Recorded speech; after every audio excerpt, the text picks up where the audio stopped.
तर पहा, या ठिकाणी आपण हे वाक्य इंग्रजीमध्ये बनवणार आहोत अतिशय सोप्या पद्धतीने. पहिले 2 वाक्य मी बनवून दाखवणार आणि तिसरं वाक्य तुम्ही सहजपणे बनवू शकणार. पहा, अतिशय सोप्या पद्धतीने पहा काय करायचं आहे.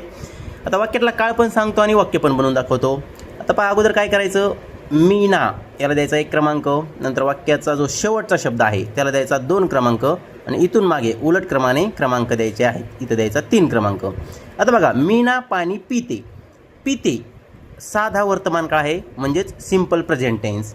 आता तो काळ कोणता आहे असू द्या, आपल्याला वाक्य बनवता येतं या ट्रिकने. बघा, आता 1 क्रमांकाचा शब्द 1 क्रमांकाला लिहून घ्या, मीना, MEENA,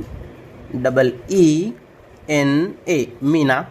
आता 2 क्रमांक इथं दिलेला आहे म्हणून आपल्याला पिते इथं लिहायचं आहे. ड्रिंक म्हणजे पिते, बघा ड्रिंक म्हणजे पिणे आणि इथे मीना आल्यामुळं ड्रिंक्स लिहायचं, DRINKS, ड्रिंक्स. म्हणजे इथं नाव आलेलं आहे, नाम, म्हणून ड्रिंक्स, यस प्रत्यय लागला मुख्य क्रियापदाला. आय असेल तर ड्रिंक, यू असेल तर ड्रिंक, ही, सी, इट असेल तर ड्रिंक्स, लक्षात ठेवा, आणि नाव असेल तर. आणि पाणी, वॉटर, वॉटर. आता बरेच जण इथं वॉटर लिहितात, परंतु ते चुकीचं आहे. ज्यावेळेस जे पातळ पदार्थ असतात, म्हणजेच पाणी असेल, लिक्विड, पाणी, तेल, दूध,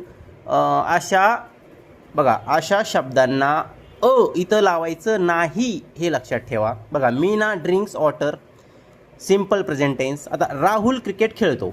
बघा, राहुलला 1 क्रमांक, खेळतो 2 क्रमांक आणि क्रिकेट 3 क्रमांक. तर राहुल लिहून घ्यायचं 1 क्रमांकाचं, RAHUL, राहुल. खेळतो, आता मी तुम्हाला सांगितलं की इथं नाव आलं, खेळणे म्हणजे प्ले, लक्षात ठेवा, खेळणे म्हणजे प्ले. आणि इथं सिंपल प्रेझेंट टेन्समध्ये जर नाव असेल तर मुख्य क्रियापदाला यस प्रत्यय, प्लेज. क्रिकेट, आता क्रिकेटला क्रिकेट लिहायचं, का लिहायचं ते पण सांगतो, क्रिकेट. पहा, हा खेळ आहे आणि अनेक खेळामधला एक खेळ आहे म्हणून क्रिकेट. आता मनीषा पुस्तक वाचते, इथं पण सिंपल प्रेझेंट टेन्स आहे. आता मनीषा पुस्तक वाचते, सेम हीच ट्रिक इथं वापरा आणि हे वाक्य कमेंटमध्ये सांगा की हे वाक्य कसं होईल.